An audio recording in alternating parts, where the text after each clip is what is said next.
This year, you should drop your regular notes and start taking smart notes. Smart notes take less time to write, less time to read, and they actually improve memorization. This is the third video on this year's Back to School series, so be sure to check the other two when you finish this one. So, you take smart notes by translating bigger ideas into single sentences, which should be simple in syntax, grammar, and vocabulary. Each time there's an idea you need to summarize, you should make an effort to build a single sentence that can identify and explain that idea. If needed, you can break down an idea or argument into multiple numbered sentences, but they should be independent from each other. Finally, make sure that your notes only feature one sentence per line. Smart notes work for lectures, online classes, and even taking notes from articles and textbooks. So let's try to do this with a real example. Here's something from my thesis. As a fundamental pillar in a democratic society, lobbying became a relevant concern during the process of European integration. Without lobbying, the business sector would not be able to exert political pressure over public actors, and the regulatory outcomes could compromise any potential payoffs.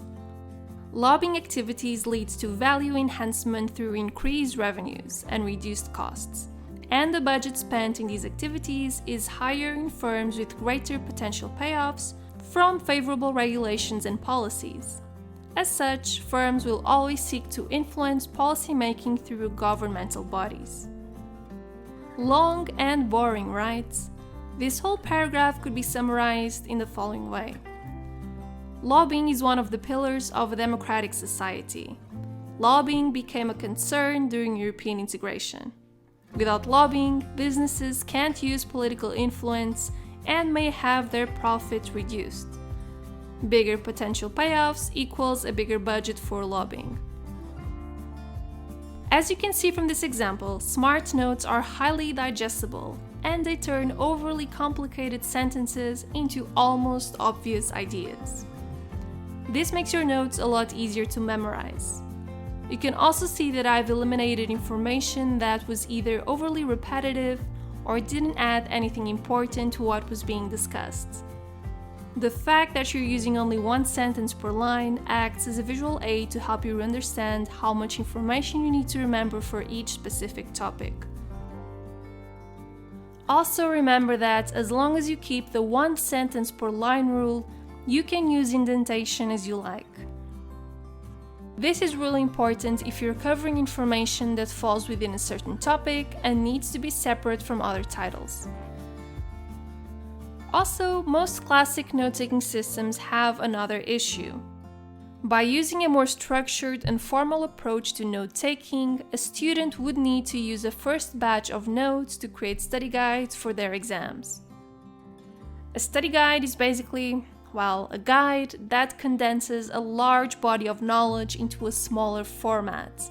It's absolutely recommended that you create a study guide for each chapter you need to study for an exam, because this makes information easier to assimilate and also transforms theoretical information into material you can use for in-exam problem solving. The great thing about smart notes is that they drastically reduce the time you need to do your study guides. Because of their simple structure and outline format, smart notes are actually study guides that you are creating for yourself while you're reading a textbook or attending a lecture. What you need to do now is complete them with the required practical information. This should include typical questions that usually come up in exams, common misconceptions about specific topics and how to solve them, useful references for other materials that you should either check out or actually reference in your answers, Q&A formulas that speed up your problem-solving process, and finally, examples. Now that you know how to create your smart notes, you need to know where to store them. And for that, you should build a knowledge base. Building a knowledge base is really important, and it will be even more useful if you can do so through a digital format. Why? Well, because then it will be easily searchable, allow you to filter notes easily and reference them back and forth with a click, as well as share them with your classmates. Indexing is also fundamental, and the best apps will allow you to easily manage files and different levels of hierarchy. It's no surprise that I'll be using today's sponsor, Notion, to show this because my whole life is literally organized in Notion exclusively. But more about Notion later. Last week we said that successful students are aware that information is interconnected across different areas of knowledge. That is why you should drop the old one binder per semester format and stop thinking that you can actually throw out your notes as soon as you finish your exams. 6 months in at my current job, I was actually reading my past notes on a first-year class I had during law school because I actually needed that knowledge to work on an opinion. Think of your knowledge base as an everlasting depository of information that you need to organize, upkeep, and update on a regular basis. You can create a general table to index notes on specific subjects and then categorize each entry according to date, topic, level of importance, length, you name it. You can then create different pages for different areas. For instance, one page per major subject and then sub-pages for different chapters or areas of interest. Once again, think that this knowledge base should go beyond the scope of your lectures or textbook notes. These more immediate sources of information can comprise of about 60 or 70% of each entry, but you should always use your curiosity to research, ask questions, and refer different materials, and then insert that new information in the correspondent page. If you use this newfound information academically, your answers and line of thought will gain a new complexity, and the basic knowledge on the most simple facts in your textbook will actually feel subpar next to a more in-depth learning experience. When adding relevant information to your study guide, remember to keep the same format as your notes, one numbered sentence per line.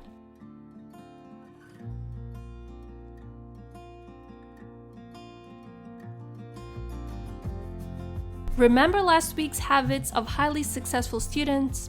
Well, with your study guides in hand, you need to start thinking about consolidating.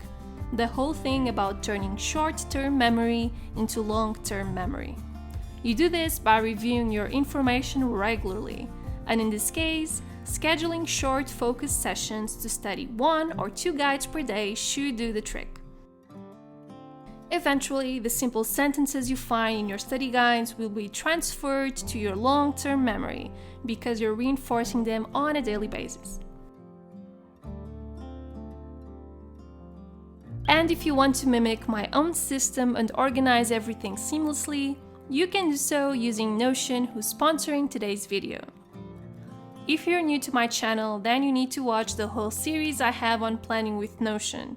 I have more than 10 videos on how I've been using it to project plan, take notes, plan for college, and prepare for New Year. I've been using Notion almost exclusively for almost more than 1.5 years, and since then I've never found any type of organization software that actually accomplishes so much in such a simple way. Last year, I published a whole study planner template that you can now download for free and use for the next semester. And then you can customize it as you want, no strings attached. And speaking of free, you can use and explore Notion anytime you want and for as long as you like because their personal plan is literally free without any word or block limit. You'll need to upgrade if you want to upload big files to your knowledge base or if you want to add team members to your workspace. But at least 95% or so of Notion's capabilities will be assured via the free plan. Despite not being able to add new members, you'll be able to share specific pages with your classmates online and print your notes anytime you want by exporting them to PDF. If you want to start using Notion today, you can click this link. This tells Notion that you came from this channel, and that means a lot to me if you want to keep supporting this study corner. I really hope you've enjoyed today's video, and I'll see you next week. Bye guys!